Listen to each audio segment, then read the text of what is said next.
I'm Dr. Ariel Palanca, and you're watching The Step.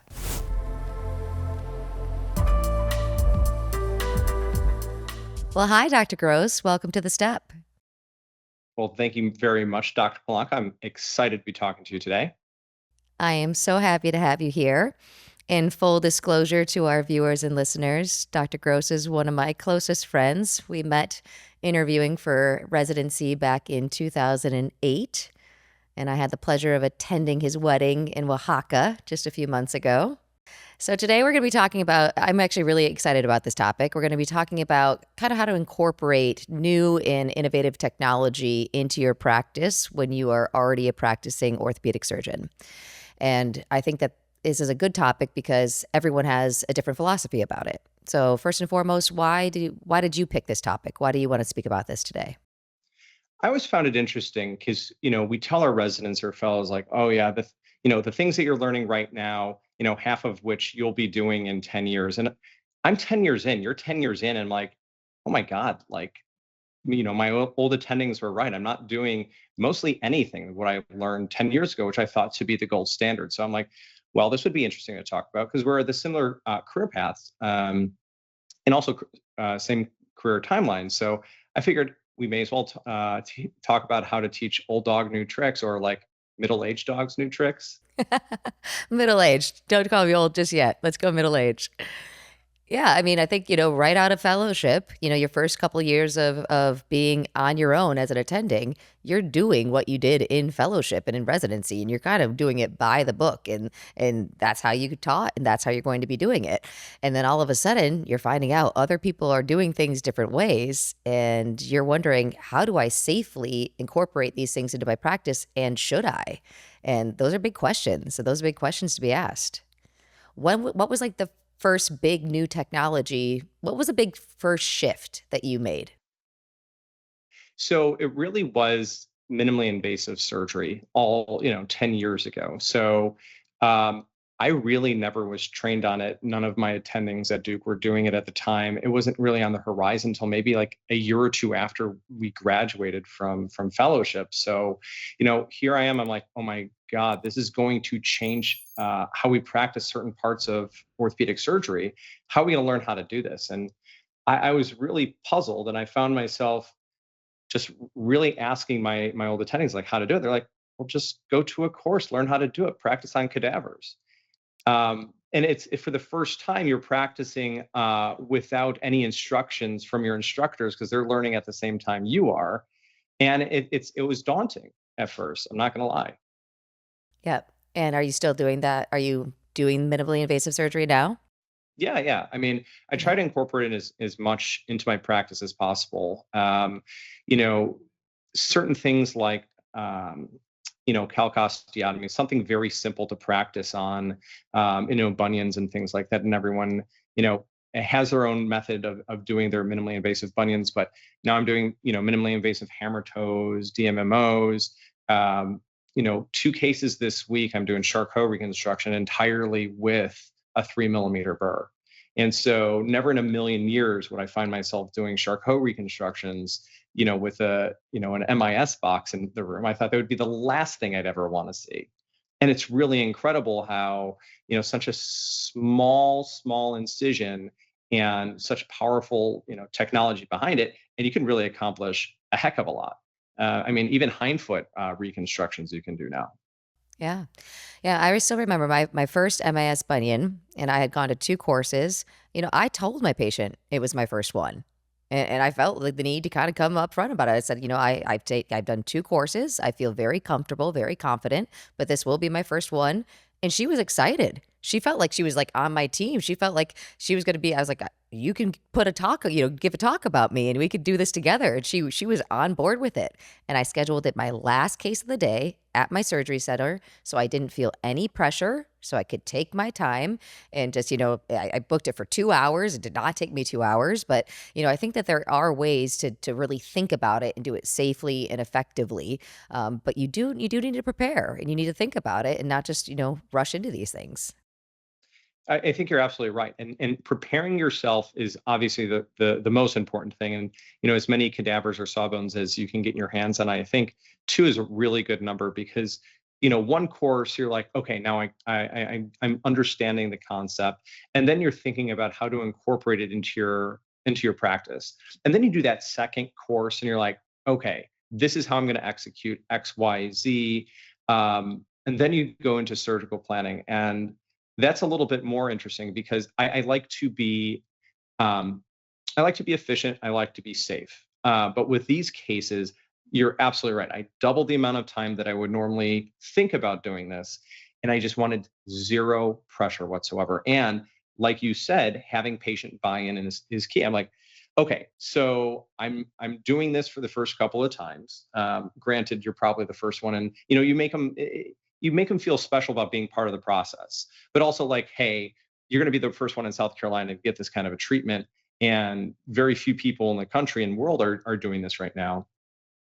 But also like, I have a backup, right? So if this doesn't go well, I'm going to go to my oldie but a goodie, and it will be just fine. So I'm going to try to benefit you. If not, then we'll have a backup. We'll have a backup. Absolutely.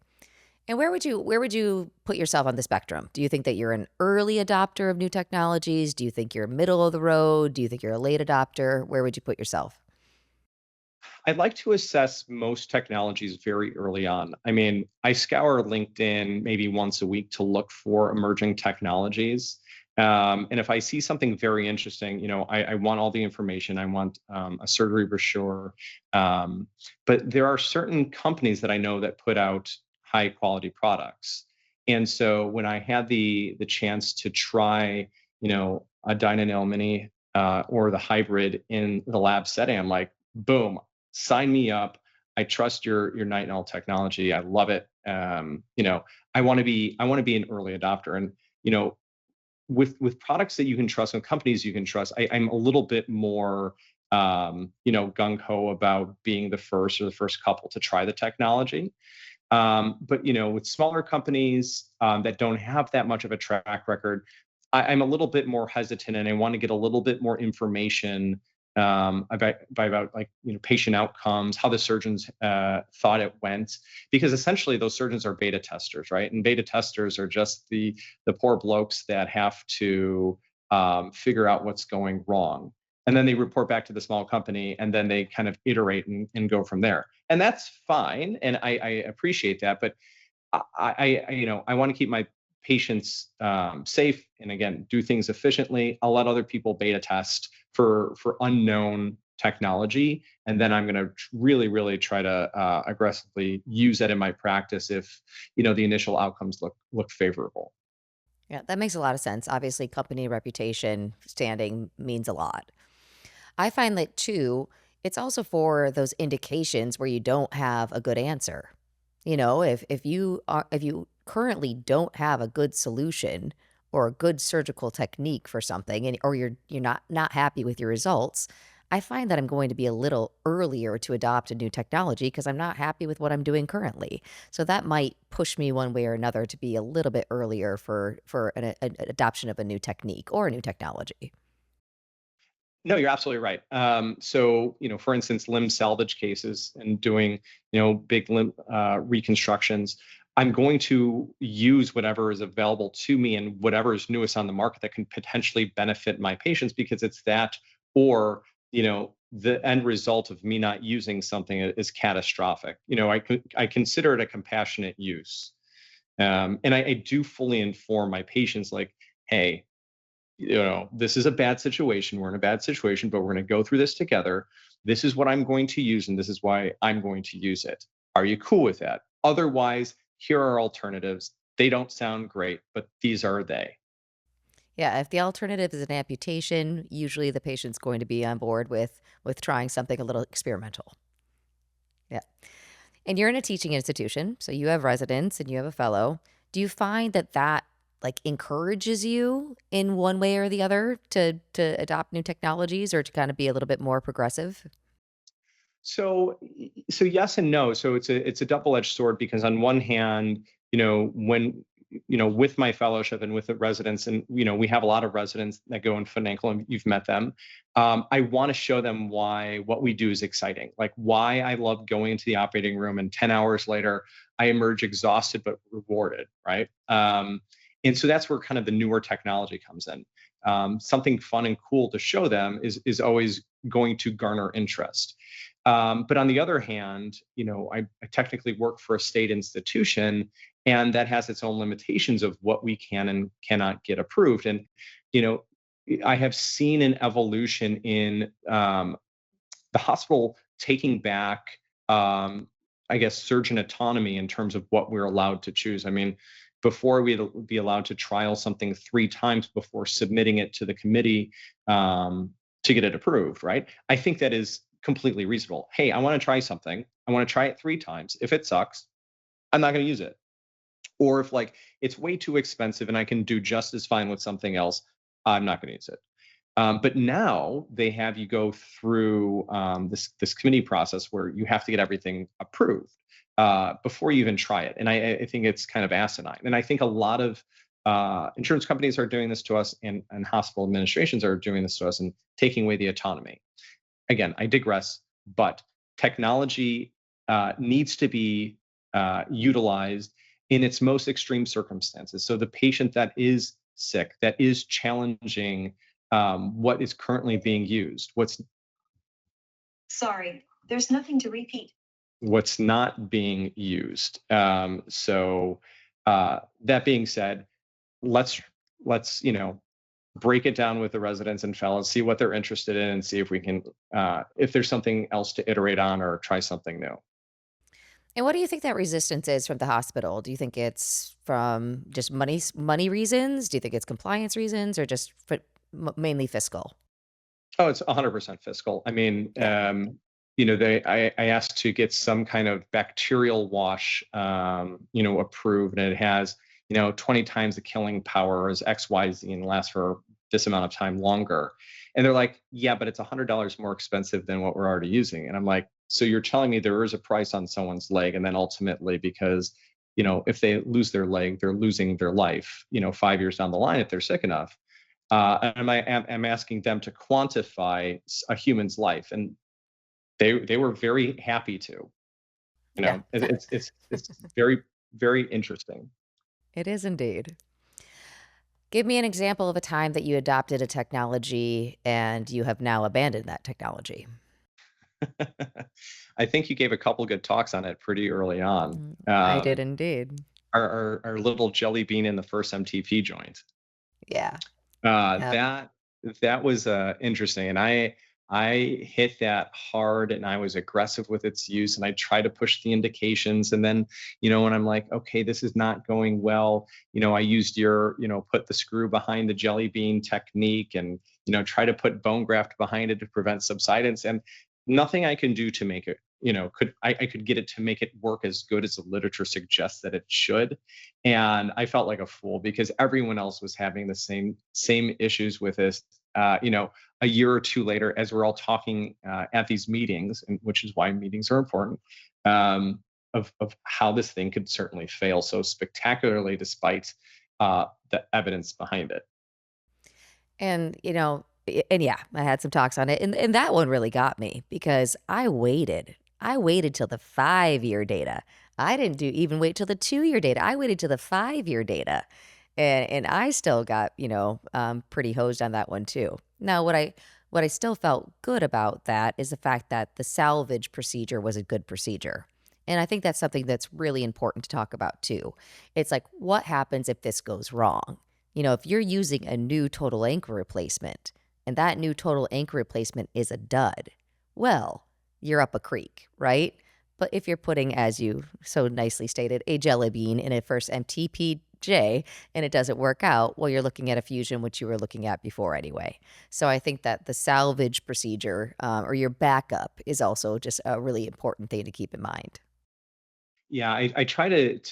I mean, I was very happy, like you said, that the salvage wasn't that terrible. But there are some certain technologies where you put it in, you're like, well, that's staying there. I mean, I saw someone come in through the ED like a few months ago, and they had this like this incredible mid fusion bar, and it was just a like bar with like flat metal for bone to grow into, osseous integrated metal, that they just shoved right through the 1, 2, 3, 4 TMTs, and it was just a bar of metal in there. And I'm like, huh, that's a one way one way entry and no way out. Yep, that's not going anywhere. Nope. What do you see coming down the line? I mean, I think MAS is like the hot topic. We're talking all about it. But it's kind of, I don't even know if it's hot anymore. It's just kind of is. What's coming down the pipe? Yeah, I would agree. I wouldn't say MIS is anything novel. I think we're just perfecting it, or I'm learning from you all about how to incorporate it into my practice, because even something small is beneficial. So 3D technology, 3D printing technology has been around for maybe 10, 11 years at this point. They're always finding ways to make it interesting. um, different biomaterials and things like that. But what I really enjoy is bioabsorbable implants, metal-free technology. I'm a big fan of how to incorporate those into one's practice. Nothing substitutes. Metal is not let me rephrase it. Metal is awesome. We grew up on metal. Metal has been our friend for as many years as we've been orthopedic surgeons and our forebears. But there is a point where perhaps it doesn't need to exist, or if we can have metal that goes away. I love showing patients X-rays where I'm like, okay, there's some things in here. It's keeping things in place, and it's going to heal, and it's going to be fine. That's exciting. What about AI? Are you currently using AI in your practice? So, very good question. I have been in talks with a company in Chicago, India, and the Ukraine of trying to develop an AI model right now. I just We got a very grateful donation from a patient whose leg we saved with a Dynanail and a 3D printed implant. So he was very grateful. He gave us a lot of money when I discussed to him about an AI project where it really is a limb risk assessment calculator. So what we did is we took the data of 18,000 patients between 2018 and currently in South Carolina, and we just gathered all of it, and we hired this company to sort through the data and then create a calculator for us to figure out, all right, so if this patient walks into my room and based on XYZ, just type it in, what are their chances for having a toe amp? What are their chances for having a transmet? What's their chances for having a BK and then AK, and then ultimately mortality? And so that has been a work in progress, and we finally got our first workable calculator last week, and we tried it, and it's phenomenal. It's fascinating.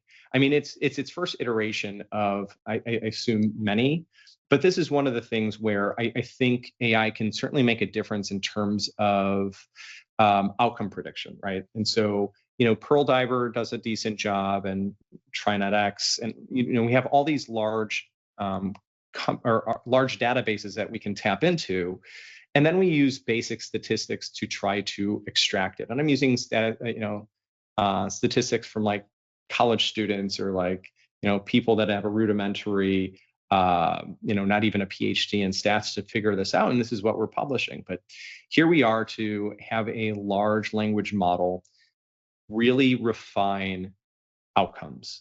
And if I'm able to say, hey, listen, based on where you are, this is what we're predicting in the 5 years. I think that's powerful. If I can tell someone, listen, you have a 50% chance or 56.3% chance of losing your leg if we don't modify XYZ, that's what it is. I can't tell you anything else. But like, here are some things that we can change. Here's some things that we can modify, because we are able to look at each of the individual characteristics of these people and say, hey, if we tweak it like this, does that affect their outcome in any which way? And therefore, it allows us to identify points of their healthcare or their social status that we can potentially modify that can actually push the needle in one way or another direction. Did you put yourself through the calculator? I would put yourself at like a 3% risk of a toe amp. At a toe amp. Uh, so it turns so thankfully my A1C is I don't know, in the low fives or upper fours. But a lot of it has to do with actually a couple things. The highest A1C that you've ever had, and then your average A1C over time. And so it's and then the other predictor is having cellulitis on a limb, and which I've never heard of. So apparently having a super high A1C at some point in the last 5 years and cellulitis is very, very predictive of a bad outcome. Um, I don't know what we're going to do with that information now, except to say, hey, we need to really get things under control, or here are the communities that are not being served well by current medicine in South Carolina or in the United States. How can we make sure that they don't, get to that threshold where, like, listen, if you get to a 9.8 A1C, for example, your risk just went from 10% of a BKA to a 40% BKA. Yeah, I think it's very interesting. I mean, do you think, I mean, as surgeons, we're not really replaceable by AI, not yet. But, there was a study that came out that showed that, AI scores greater than a third year resident on the OITE. So, I mean, when it comes to research, when it comes to papers, when it comes to podcasting, you and I made a joke about podcasting, right? I mean, how replaceable are we? So it's not going to be in our lifetime. I thankfully, right? So we are nowhere near, I mean, at least in the next 10 years, we're nowhere near AGI, which is artificial general intelligence. Basically, a supercomputer that is smarter than humans. These are rudimentary, despite the fact that, these are very expensive and costly models, they're still rudimentary. I mean, I cannot ask ChatGPT to order me a Starbucks to your studio right now. Like, it doesn't have that capabilities of communicating. Once it starts getting into that, what we call agentic tasks, then things start to roll a little bit faster. That being said, I mean, robots are taking our jobs, and they will, as surgeons, like, I mean, there will always be a computer, a human behind the computer to make the patient feel safe, but there will be a day when even, robots coupled with artificial intelligence, we are going to be rendered useless. Not right now, and not for the next generation or so, but it will come. I'm just happy I'm not going to be a part of it. I just want to be, complementing my large language model, so it will eventually send me patients and not, when it takes over, spare me, I hope. If we have, let's say we have a surgeon of an older generation who's listening to the podcast right now, who's, more settled in his or her ways, what would you say to encourage, adoption of a new technology? Um, so I'm going to answer, and then I'm going to ask you the same thing.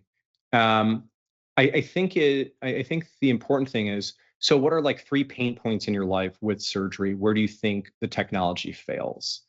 And if they list three pain points and there are newer technologies or techniques for those pain points, that seems like a very easy thing. Like, for instance, I hate more than anything else in the world to do a plantar plate repair. Hate it.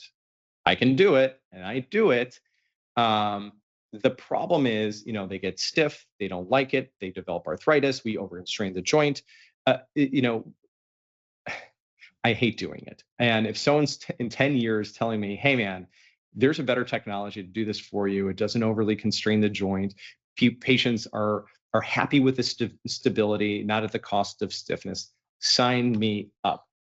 And we all have those things that we hate. I mean, for instance, what is something that you absolutely hate in terms of a surgery? Well, I mean, when we were talking about technology to start and what has failed, the two that came right to my mind were jelly bean and plantar plate repair. So you're kind of stealing the words right out of my mouth. I don't do plantar plate repairs anymore. I don't think they work.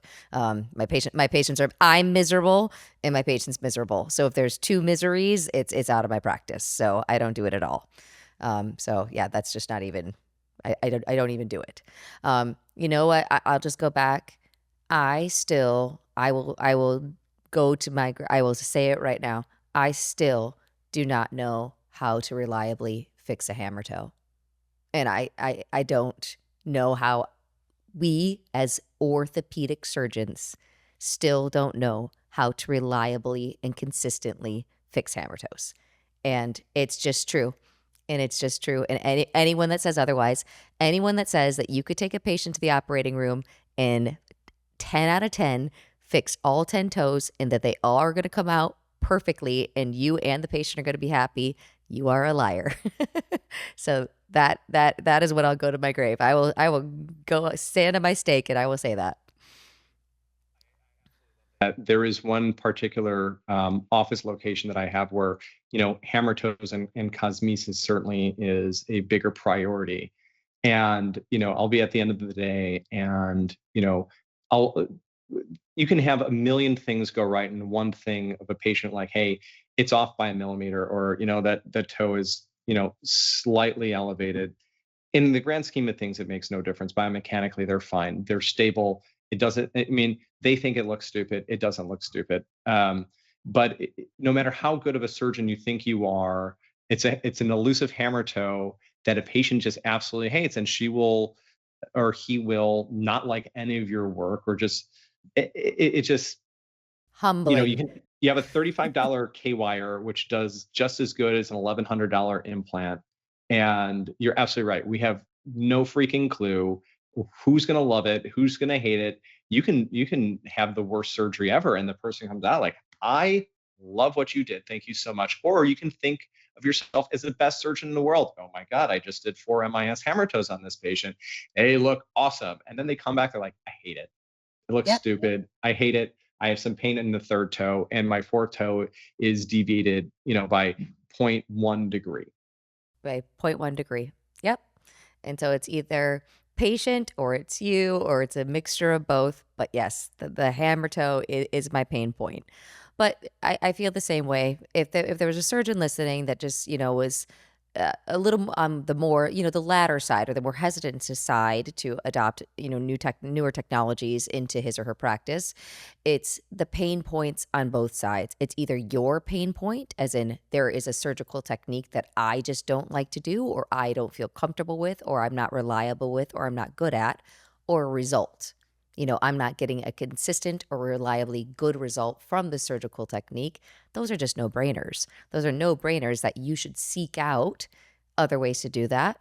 And that can be peer to peer. That can be like you do, like go through LinkedIn, go through other, industry like capabilities to seek out other ways to do it, or conferences. And I think conferences are a great way, especially the conferences where people aren't up there just showing all their great work, like I'm the best surgeon in the world, look at me.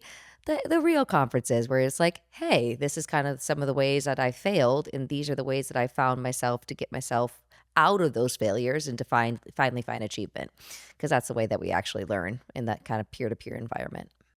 I like about the conferences because it does allow us to get a little bit more personal about our own failures, which we always try to hide, at least to ourselves. So, if someone's struggling and they have figured it out, boy, I am so excited. But alternatively, with these conferences, I'll spend as much time as I need, and I will visit every single booth. Now, I'm not sitting there talking to people. I would go nuts, but like I will carefully evaluate what is at every single booth, specifically at like Academy.